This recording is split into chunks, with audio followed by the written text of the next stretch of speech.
The project began on a bright day in the woods. A dirt path covered in leaves led to the stone house. Before starting the heavy work, they prepared a meal. A black pekka pot sat on a wooden table outside. It was filled with meat, potatoes, carrots, and onions. Then the man began digging into the grassy slope. He wore plaid shorts and green gloves, but worked barefoot. He was bare-chested and had a beard as he worked. He swung the pickaxe to break up the rocky dirt. He worked on the slope right beside the stone house. The ground was uneven and full of buried stones. Stacks of large stone blocks sat near the door. A black barrel and a broom stood on the site. The area was finally clear for the new staircase. The man started by setting up his power tools. He used a red, portable generator for his power source. He wore green gloves and worked barefoot on the site. He began by mixing dry ingredients in a white bucket. Next, he added a bag of cement and some sand. He stirred the first batch by hand in the sun. Then he used a drill with a mixer attachment. He stirred the gray concrete mix until it was smooth. He took a trowel and applied mortar to the stones. He placed the large blocks firmly on the dirt ground. The base of the stone staircase was finally ready. The builder focused on constructing the stone staircase. He started with the lower sections, working carefully on each step. Using a spirit level and measuring tape, he ensured precision. He prepared the mortar, mixing it to the correct consistency. Then, wearing gloves, he knelt to lay the stone blocks. Each stone was carefully placed against the house wall. He applied mortar with a trowel, securing the foundations. The work was physical, but he continued with steady effort. A brown dog often rested nearby, observing the progress. The builder moved upwards, tackling the higher sections of the steps. He meticulously fitted each stone into place. Slowly, the entire stone staircase began to take shape. Finally, the staircase was complete. It offered a solid and functional path up the slope. With the steps finished, he continued his work on the property. He started working on the ground near the entrance. He knelt on a mat to arrange small stone blocks. He wore a dark blue tank top and plaid shorts. Then he moved inside the dark stone house. He put on green gloves and used a small shovel. He began digging a hole through the thick wall. A small square opening finally appeared in the stone. It showed the bright green trees and daylight. He went back to the sunny yard to work. He stayed barefoot near his tools and red generator. His brown dog waited nearby as he worked. Work continued on the outdoor patio. He began laying irregular stone pavers. Each stone was set into fresh mortar. He worked barefoot, kneeling to align them. He used a trowel to adjust the mortar, then tapped each paver into place.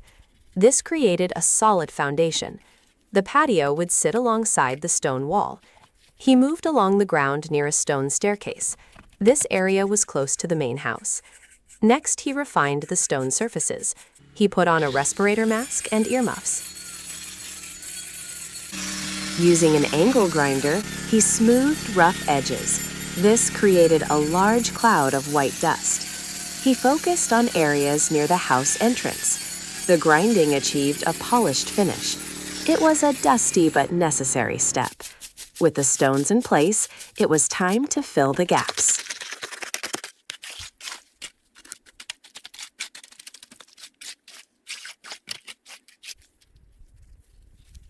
He wore green gloves and plaid shorts for the job. He was barefoot while he worked in the sun. He used a caulking gun with a bright yellow nozzle. Grade mortar was squeezed into the joints of the wall. The brown dog took a break on the new paving. It rested against the main wall of the stone house. The yellow gun sat on the wall near a cement bag. He filled the irregular gaps between the stone blocks. The mortar would dry and hold the stones together. After filling the joints, he picked up a small brush. He used the brush to smooth out the fresh mortar. This made the finish look neat across the entire wall. By the evening, the stone wall was almost finished. Next, the work moves to the retaining wall. The man wears a green t-shirt and camouflage pants. He pushes a wheelbarrow past a large pile of rocks. His brown dog watches as he works near the house. He starts by clearing the area for the new foundation. He uses a broom to sweep dirt away from the site. A large blue bucket of concrete mix sits ready nearby. He picks through the rock pile to find the right stones. He uses a white pump sprayer to wet the ground. This helps the new concrete bond to the dry dirt. He wears green gloves to protect his hands from the mix. He uses a shovel to scoop gray concrete from the bucket. The concrete is thick and heavy as he moves it. He uses a metal trowel to spread mortar onto the blocks. He sets 2 large stone blocks into the wall structure. The first layer of the retaining wall is now in place. He moved to the next section of the retaining wall. He knelt by the stone staircase to start the work. He wore green gloves and camouflage pants as he worked. He used a metal trowel to spread the mortar evenly. A blue string line ran across the project. It helped him keep the stones straight. He picked up a heavy rock from a pile nearby. There was a bucket of concrete and tools on the ground. He walked uphill through the dense green forest. The stone house was visible in the distance. He returned to the wall to clean the new masonry. He used a white pump sprayer to mist the stones. The water helped the mortar cure in the bright sun. He picked out another large stone for the next layer. He set it into a bed of wet gray mortar. He checked the alignment against the blue string. The wall was starting to gain some height. He kept working until the section was finished. He worked on the retaining wall in the bright sun. He used a hammer to tap a large stone into place. A blue string line helped him keep the wall level. He moved to the next section and used his trowel. He worked near the stone steps with a blue bucket. The weather changed quickly, over the forest and the mountains. Heavy, dark clouds filled the sky, and the light faded. He put on a dark jacket. As the air grew cold, he pulled a large green tarp over the work area. He covered the partially built wall and his rock pile. He continued to work while sheltered under the green plastic. He kept his tools and a blue barrel close by. Rain started falling steadily on the tarp and the ground. You could see the raindrops hitting the buckets from above. He kept building the stone wall despite the wet weather. By the end of the day, the wall was higher. He stood back to look at the new stone wall. He wore a dark jacket, camouflage pants, and green gloves. He held a few small stones as he planned the next move. A green tarp provided some shelter from the overcast sky. He knelt down on the muddy ground to check his work. He used a long wooden plank and a spirit level. It was important to make sure the top was flat. Then he picked up a large light brown stone. He fit it into place on the top of the wall. He used a small trowel to add gray mortar. He filled the gaps between the irregular rocks. His tools were lined up on the stone surface. He had an angle grinder, a blue respirator, and red ear defenders. He also kept his green safety goggles close by. The lower section of the wall was now solid and finished. He used the angle grinder to trim the top stones. A thick cloud of dust rose into the air. The stone house stood nearby as he finished the job. The retaining wall was finally complete and ready for use. The stone wall was nearly finished. He used a green watering can to pour water over the stones. Next, he moved to a new area of the... It was time to work on the foundation footings. The ground was covered in dirt and wood shavings. He set up a red generator to power his tools. Several holes had already been dug into the dark soil. He used a drill with a jackhammer bit to go deeper. White dust and debris flew out of the hole. He had to drill through thick roots along the sides. After the holes were deep, he prepared the metal rebar. He bent over to check the depth of the pits. Then he inserted ribbed rebar vertically into each hole. There was a bit of white liquid at the bottom. His brown dog stood nearby and watched him work. He kept his green gloves on while handling the metal. A red concrete mixer and shovel sat ready nearby. The sun was bright as he finished the rebar prep. With the holes dug, rebar was set. The team prepared for the pour. Fresh gray concrete then arrived by chute. It flowed into the prepared footings. The wet mixture settled around the rebar posts. A man in green carefully adjusted each one. He ensured the posts were perfectly positioned. The work progressed on a dirt slope. A stone wall stood nearby in the sun. Later, the crew smoothed the concrete. They used a long wooden stick to level the surface. This created a secure and stable foundation. The critical footings were now in place. Next, the man started building the wooden formwork for the slab. He wore a black t-shirt and green gloves for the work. He used a red chainsaw to cut a wooden plank. He laid the wood on the dirt ground near the trees. Then he used a yellow DeWalt drill to assemble the forms. He screwed the planks together along the edge of the slope. Several rebar posts were already sticking up from the ground. The stone house stood nearby as he worked in the sun. He knelt down to adjust the formwork on the dirt ground. Later, he changed into a black and gray hoodie. He walked past the forms and a pile of red bricks. He used a sledgehammer to drive a wooden stake into the earth. This stake helped keep the wooden forms in place. He used the yellow drill on a yellow painted plank. The ground was full of roots from the nearby forest. Soon, the formwork was ready for the next step. He started building the wooden formwork for the new slab. He used a yellow DeWalt drill to assemble the frame. Red bricks were used to support the wood during construction. Once the forms were ready, he began work on the floor. He put on green gloves to start spreading dark gravel. He used a shovel to move stones from a large pile. He filled a wheelbarrow and dumped it onto the dirt ground. He spread the dark stones evenly across the entire area. Next, he brought in a layer of light-colored stone. He knelt on the ground to level it by hand. A yellow spirit level helped him find the high spots. He used the DeWalt drill to secure a wooden plank. A red string line was attached to help guide the height. He walked past the wooden forms and the rebar posts. The gravel bed was now flat and ready for the pour. Next, he started preparing the ground for the concrete slab.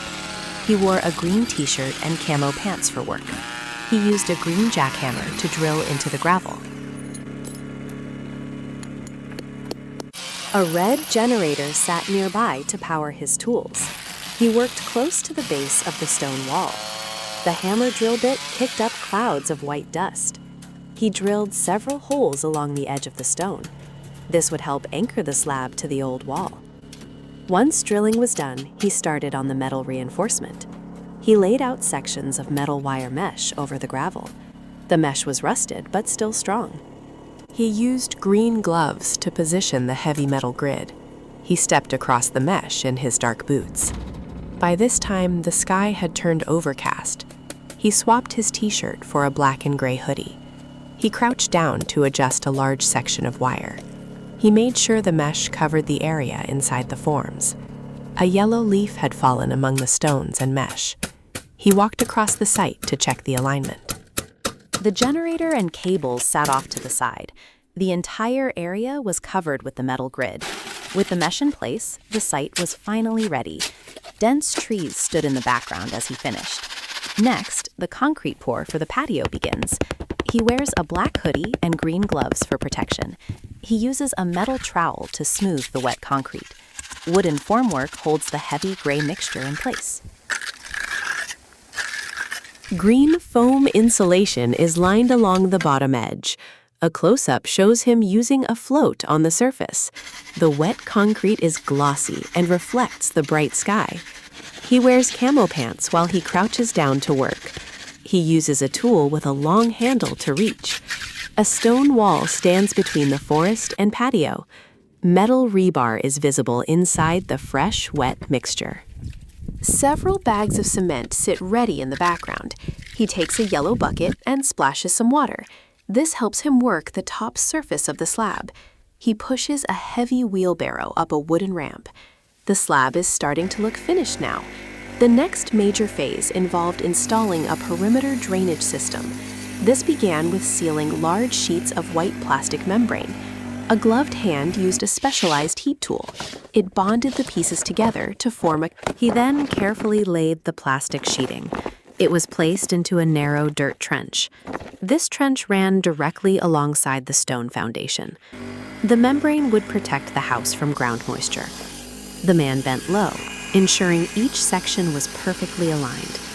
He used the same sealing tool for all the trench seams. This created a waterproof layer around the entire base. A spirit level helped confirm the correct slope for drainage. It ensured proper water diversion away from the foundation. The man started work on the new drainage system. He wore a black hoodie and green gloves. He knelt by the trench to place the pipe. The trench was lined with white fabric.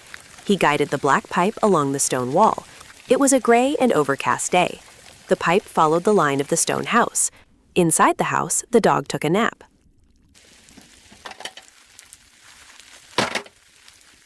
The brown dog lay on a striped blanket. He slept on a bench with blue pillows. Outside, the stone wall and patio looked finished. New stone steps led up the grassy slope. A wheelbarrow sat on the grass near the forest. Next, he filled the trench with gravel. He used his hands to place the stones around the wrapped pipe. He worked until the pipe was secure. He started a new phase by measuring the existing stone wall. He used a yellow ruler to check the stone surface. A blue tape measure sat on the ground nearby. He walked across the concrete patio to prepare the area. He set up a red portable generator for power. A long black power cord trailed across the patio. A pile of rebar rods sat on the right side. He marked black geometric lines on the stone surface. Then he picked up a Bosch rotary hammer drill. Dust flew as he started drilling into the stone. He kept a white paintbrush and a tape measure nearby. These tools helped him keep the stone surface clean. He used a long drill bit to bore deeper. He knelt on the ground to work on irregular blocks. The stone building and a dirt path were behind him. The red generator sat on a slab during the work. He finished drilling the holes for the stone pillars. The next step was to build the stone pillars. He started by prepping the base of the wall. He wore an olive green shirt and camouflage pants. His green gloves protected his hands from the mortar. He used a small trowel to spread gray mortar. The mortar went on top of the stone wall.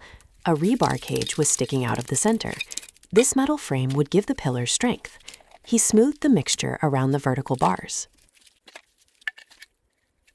A green wheelbarrow and white bucket sat nearby. Next, he picked up a large, irregular stone. He set it firmly into the bed of mortar. He continued to build up the layers of rock. He used a blue bucket to hold more concrete. The bucket sat on a tarp to stay clean. Sometimes the stones were too large for the space. He crouched down on a pile of rubble. He used a hammer and chisel to... Small pieces flew as he shaped the stone. A red generator sat in the distance. The man worked on the concrete patio. He wore an olive shirt and camouflage pants. New stone pillars and walls surrounded the area. A red generator sat near the fire pit area. Next, he knelt by a blue bucket for mortar. A welding machine was parked off to the side. He used a green sprayer near the stone building. The trees on the steep slope were bare. He had to finish the pillars before winter started. Winter arrived and covered the building site in snow. The man wore an olive green shirt and camouflage pants. He used a long-handled brush to clear the stone pillars. After finishing outside, he went into the log cabin. He set a plate of meat skewers on the table. A bottle of red wine and a glass were ready. He poured the wine while the stove warmed the room. The table was decorated with candles and a green wreath. A jar of pickles and bread were also served. His Belgian Malinois dog stayed close during the meal. The man sat down at the table and started eating. The dog rested on a cushion under the wooden stairs. It was a quiet break from the cold winter weather. Work began on preparing the pergola logs. The man used a draw knife to debark the large timbers. His gloved hands skillfully removed the outer bark. Wood shavings scattered across the dirt ground. He worked on a hillside.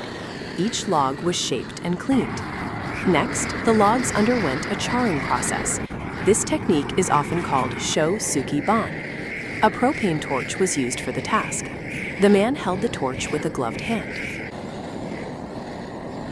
An orange propane tank stood nearby. He carefully moved the flame across the log. The wood's surface began to char and darken. It created a distinct protective layer. This process gave the logs a unique look. It also added durability for the pergola. The logs were steadily prepared. It was time to start framing the main pergola. He climbed a metal ladder in his gray hoodie. He lifted a large, charred log into place. This beam went between the two stone pillars. He worked over the concrete patio and fire pit. Next, he adjusted the log to sit flat. He put on a gray beanie and green gloves. He climbed back up to check the top connections. He used a wrench to tighten a metal bolt. A large washer held the bolt against the wood. Then he moved to the stone wall nearby. He used a hammer drill to bore a hole. The drill went deep into the light-colored stone. This hole would anchor the next wooden beam. He cleaned the hole and prepared an anchor. He used a red substance from a Hilti tube. His tools were scattered across the stone ledge. The main frame was now coming together. He starts by making sure the beams fit tightly against the stone. He uses green gloves to hammer a wooden wedge into the gap. This shim fills the space between charred wood and the wall. Once it is snug, he moves on to the hardware. He uses a wrench to tighten a metal bracket. This anchors the main charred beam directly into the masonry. He wears a black hoodie to work on the stone wall.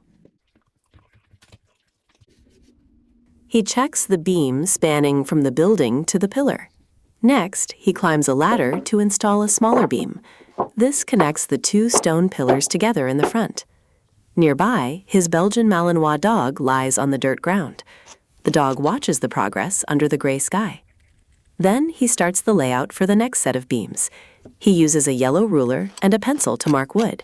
He relies on a black level and a green lacer level. These marks show exactly where the rafters will sit. Next, he started fabricating the rafters for the main pergola framing.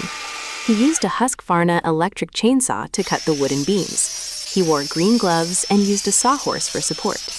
After the cuts, he picked up an angle grinder. He used a sanding disc to round the ends of the timber. He secured each piece with a clamp while he worked. The sun began to set behind the stone building. He moved the long beams onto the concrete patio. He used the chainsaw again to trim the final planks. He set up a ladder to reach the upper frame. He used a cordless drill to secure the rafters from above. Some of the beams had a dark charred finish. He felt the surface of the wood with his gloved hand. He checked the texture to ensure the finish was consistent. The stone wall and patio stayed clear as he worked. He started work on the roof of the main patio. He wore an olive green shirt and camouflage pants. He climbed a metal ladder to reach the wooden beams. First, he checked a small screw in his hand. He wanted to make sure it was the right fastener.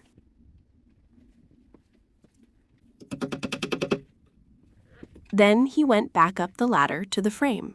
He secured the heavy beams to the stone pillars. He reached up to attach the wood to the building. After the roof frame was set, he moved downstairs. He placed a large wooden log on two sawhorses. He used a chisel to shape the wooden log. A chainsaw sat on the ground near the stone wall.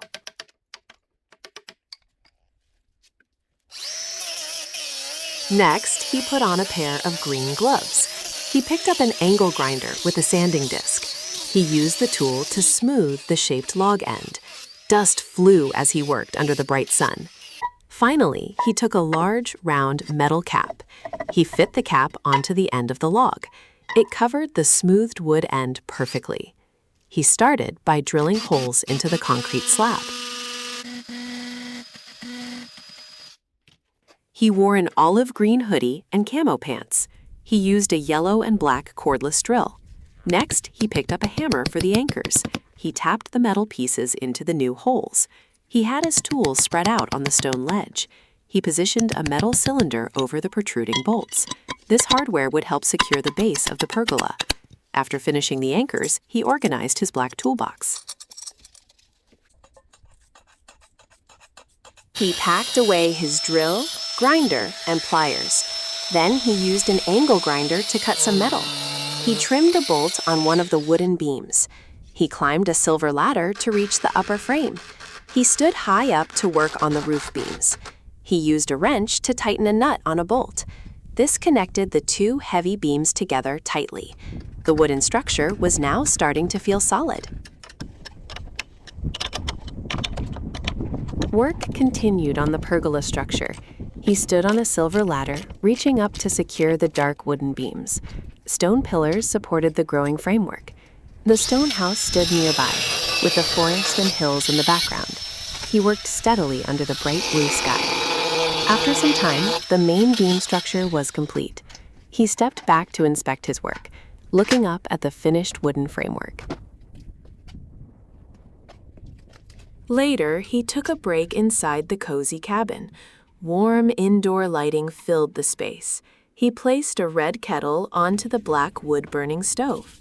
The cabin had wooden walls and a stone section, with a tiled floor adding to the rustic feel. He then sat at a wooden table, preparing a warm drink in a white mug. The red kettle rested nearby on a coaster. He held the white mug. As a vibrant purple beverage steamed within. Before starting on the roof, he took a break inside the cabin. He sat at the wooden table in his olive green hoodie. He wore camo pants and drank from a mug. His light brown dog rested on a blanket nearby. The cabin interior was warm and quiet. Soon it was time to get back to work outside. He went to his workbench and used a green vise. He used the tool to bend a thin metal rod. Next, he pulled out a yellow ruler. He measured the black corrugated metal sheets on the table.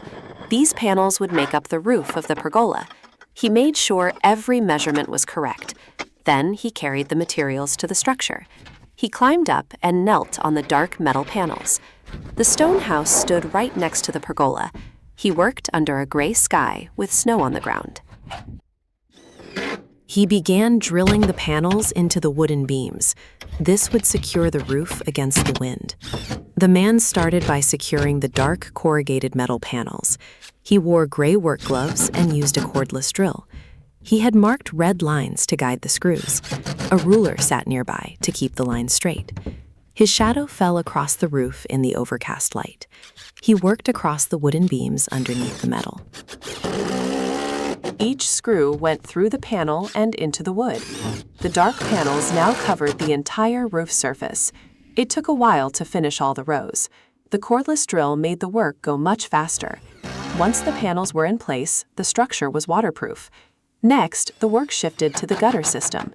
He picked up a long section of dark metal guttering. He carried it over to the edge of the roof. Proper drainage would keep the area underneath dry. He set his ladder against the wooden frame. He climbed up to start installing the gutter brackets. The next phase involved installing gutters on the new pergola. He installed the dark metal sections from a ladder, attaching them beneath the corrugated roof. His gloved hands used a small tool for the precise fittings. A functional rainwater system was crucial for the structure. To test the new gutters, he used a green watering can. He poured water to check for any leaks or blockages. The dark metal gutters now ran along the pergola roof edge. They connected directly to the stone house. This new system would effectively manage rainwater runoff. Such drainage was vital, especially with the lingering winter snow. Snow still covered the ground and parts of the house. The pergola now had a complete and integrated drainage system. He made final adjustments. This addition protected the structure and its surroundings. The dark gutters blended well with the metal roof. They were now ready for any weather. He started working on the hillside landscape. An aerial view showed the green valley and mountains. The stone house sat deep within the thick forest. He began working on a grassy slope near the house. He cleared a space at the base of a tree. He needed a spot for water storage on the hill. He carried a large white IBC tote up the slope. He moved it toward a pit he had already dug. A shovel stood ready in the dirt nearby. He wore an olive t-shirt and camo pants for the work. Once the container was ready, he started the modifications. He worked on the top of the white plastic tote. He had tattoos on his arm while he worked. He wore yellow suspenders and a watch as he worked. He focused on cutting and preparing the container lid. After finishing the prep, he walked back toward the trees. A red generator sat on the floor of the pergola. He headed deeper into the forest for the next task. He started by drilling into the stone wall of the house. The sun was bright and cast shadows against the rock. He wore an olive green t-shirt and camel pants. He used yellow suspenders while he worked on the slope. He stood near a silver ladder with sections of pipe. He knelt down to attach the pipe to the stone. Zip ties were used to hold the pipe in place. Next, he moved to the pergola for the kitchen base. He put on green gloves and mixed some mortar. He used a trowel to spread mortar onto concrete panels. Different panels were arranged on the concrete floor. Some had a brick pattern and others were textured. He placed a brick panel next to the first one. The mortar joint was visible between the pieces. The kitchen base was taking shape. He began assembling the outdoor kitchen modules next to the house. He wore an olive green t-shirt, camel pants, and green gloves. First, he used a trowel to apply mortar to the panels. These concrete panels had a brick pattern on the surface. To lift the heavier parts, he used a tall metal jack. He used the jack to support a dark wooden beam.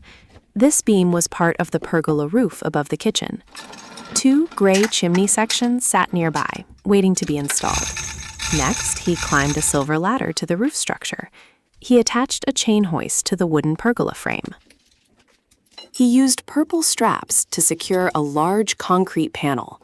The chain hoist allowed him to lift the heavy module. Once it was suspended, he used a pry bar for adjustments. He guided the panel onto the brick-patterned base. He checked the alignment of the panel against the wall. The kitchen structure was finally starting to take shape. The outdoor kitchen and fireplace area was almost finished. The dog rested on a stone step outside the house. He watched the work continue under the overcast sky. 2 large concrete slabs formed the top of the kitchen. Water dripped from the seam between the heavy slabs. A concrete chimney section sat on a thick wooden beam. This chimney would vent the smoke from the fireplace. The gray chimney pipe went through the brown metal roof. Screws held the metal ridges of the roof in place. The man wore an olive t-shirt and camouflage pants. He focused on finishing the top of the masonry oven. He wore heavy gloves while he worked with wet mortar. Using a metal trowel, he spread dark gray mortar. He smoothed the mortar across the flat concrete surface. This layer was the bed for the light brown fire bricks. He began placing the bricks to build the oven interior. Next, he went back to the outdoor oven area. He wore an olive green shirt and camouflage pants. He stood at his workbench under the wooden roof. He started by cutting long wooden planks for the structure. Then he put on his work gloves to handle stone. He used a silver angle grinder on a stone tile. The tile sat on a wooden pallet on the grass. After finishing the oven details, he started on some furniture. He needed a sturdy table for the new outdoor space. He focused on carving the joints for the table frame. He used his hand tools to cut away the wood. Each notch had to fit the other pieces of wood. Once the joints were ready, he applied wood glue. He pressed the wooden beams together to form the frame. He checked the alignment of the base on the workbench. The rustic frame was now solid and ready for finishing. He checked the alignment of the new wooden frame. He used a spirit level to ensure it was flat. The wood sat on his yellow workbench during the check. Next, he joined two large planks for the tabletop. He looked from underneath to see how they fit together. He wore camouflage pants and a green hoodie for work. Then he used a chainsaw to trim the table frame. The outdoor area had stone walls and a concrete floor. He inserted a wooden dowel into a pre-drilled hole. A cordless drill sat nearby on the large beam. He moved to the main structure to secure the joints. Stone pillars stood between him and the forest backdrop. He put on gloves and used clamps for the assembly. He used his drill to drive screws into the wood. The table was finally starting to take its shape. By evening, the entire frame was solid and secure.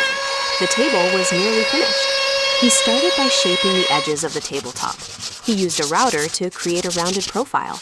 Wood shavings covered his dark hoodie as he worked. Next, he changed into an olive green hoodie. He spent time sanding the entire table surface.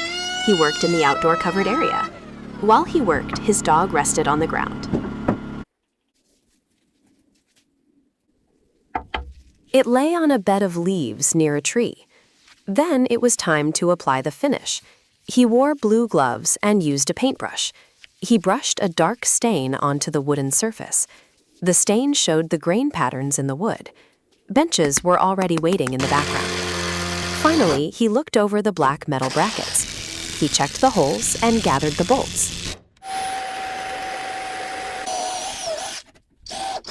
He set out the washers on the wood. Everything was ready for the final assembly.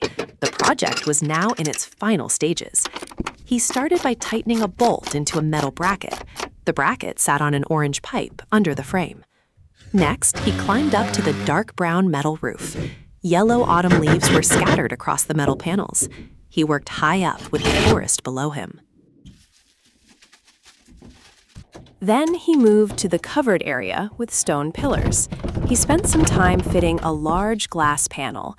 After that, he went back to the stone pillars. He used a drill to attach a wooden block. He kept his tools and planks on a nearby workbench. Once the block was secure, he trimmed a wooden peg. He used a small handsaw to make it flush. The wooden peg was cut level with the block. Finally, he moved to a tall wooden post. He inserted another wooden peg into a pre-drilled hole. The forest and valley were visible in the background. The main construction work was almost over. He started the final details by joining dark-stained wooden planks. He used a bar clamp to hold them on the workbench. Next, he used a hammer to tap a wooden dowel. He was building a wooden bench to go with the oven. He reached under the brick structure to tighten a nut. This bolt secured the base of the outdoor cooking area. Then he began the decorative cladding on the conical chimney. He wore a dark hoodie and gloves for the work. He used a screwdriver to attach long planks to the side. He smoothed a curved piece of wood on some sawhorses. An orbital sander removed the rough edges and created dust. This was the last piece of the decorative chimney trim. Finally, the entire outdoor oven project was finished.